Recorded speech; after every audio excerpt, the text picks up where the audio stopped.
সকালবেলা দেখেন ডিউটিতে যাইতেছি বৃষ্টিতে ভিজা ভিজা। Thank you guys. বৃষ্টিতে ভিজা ভিজা যাইতেছি। তো কি করার, এই দেশে সচরাচর গাড়ি পাওয়া যায় না, গাড়ি মোবাইলে ট্যাগ করা লাগে। তো বৃষ্টিও তেমন না, হয়তো যাইতে যেতে ভিজা যাইতে হবে। তারপরেও কি করার, পেটের তাগিদে জীবিকার তাগিদে যাইতে হইতেছে। তো ভাই সবাই ভালো থাকবেন, দোয়া করবেন আমরা যেন বিদেশে ভালো থাকতে পারি।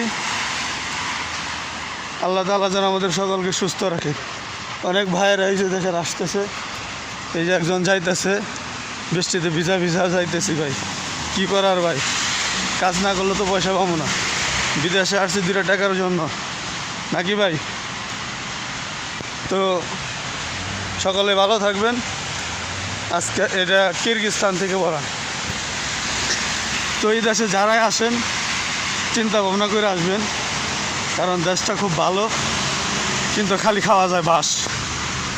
বাঁশ খাওয়ার জন্য এই দেশটা আমি মনে করি 1 নম্বর, বাঁশ খাওয়ার জন্য।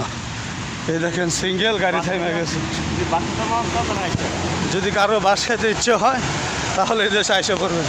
এই যে আমার এক ভাই, তিনিও বলতেছে বাঁশ খাওয়ার জন্য এই দেশ ঠিক আছে। তো ভালো থাকবেন।